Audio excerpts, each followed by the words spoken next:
कभी सोचा है कि कोई बोली सिर्फ कुछ शब्द होती है या वो किसी पूरे इलाके के इतिहास, उसकी पहचान और उसकी आत्मा की आवाज भी हो सकती है?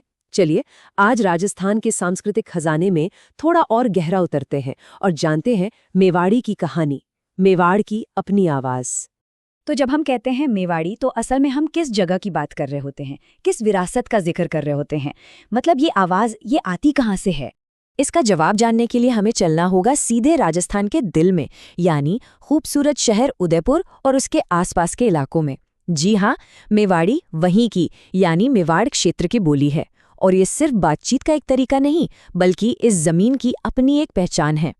मेवाड़ी की कहानी कोई आज की नहीं बल्कि सदियों पुरानी है और इसकी ऐतिहासिक जड़ों को समझना बहुत जरूरी है, क्योंकि तभी पता चलता है कि राजस्थान के भाषाई नक्शे पर इसकी इतनी अहम जगह क्यों है।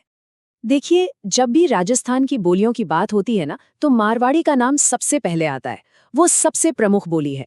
लेकिन ठीक उसके बाद अगर कोई दूसरी सबसे जरूरी बोली है तो वो है मेवाड़ी। यही बात इसे सिर्फ एक लोकल बोली से कहीं ज्यादा खास बना देती है। और इसकी जड़ें कितनी गहरी हैं, इसका अंदाज़ा इसी बात से लगाइए कि 12वीं और 13वीं सदी में ही मेवाड़ी अपने काफ़ी विकसित रूप में आ चुकी थी। सोचिए, लगभग 800 साल पहले भी ये एक परिष्कृत भाषा थी जिसमें साहित्य रचा जा रहा था। लेकिन मेवाड़ी सिर्फ आम बोलचाल तक ही सिमटकर नहीं रह गई।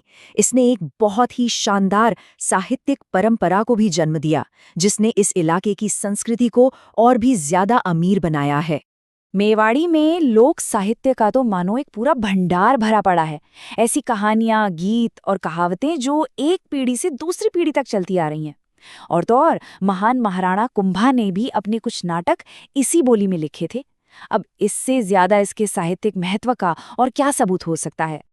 अच्छा, इतना सब कुछ जानने के बाद सवाल ये उठता है कि आज के दौर में ये जीती जागती विरासत कहाँ मिलती है? मतलब अगर मेवाड़ी का सबसे असली रूप सुनना हो तो कहाँ जाना होगा? तो जवाब शहरों की भागदौड़ में नहीं, बल्कि मेवाड़ के गांवों के सुकून में छिपा है। जी हाँ, वहीं पर मेवाड़ी आज भी अपने सबसे शुद्ध, सबसे खरे रूप में सांस ले रही है, बिल्कुल वैसी जैसी सदियों से बोली जाती रही है। और यहीं पर एक बहुत बड़ा और जरूरी सवाल हमारे सामने आकर खड़ा हो जाता है। जब किसी बोली की सबसे असली आवाज उसके शहरों में नहीं बल्कि गांव में बसती है, तो उस पूरे क्षेत्र की संस्कृति का भविष्य कैसे तय होता है? ये एक ऐसा सवाल है जो हमें भाषा, भूगोल और विरासत के गहरे रिश्ते के बारे में सोचने पे मजबूर कर देता है।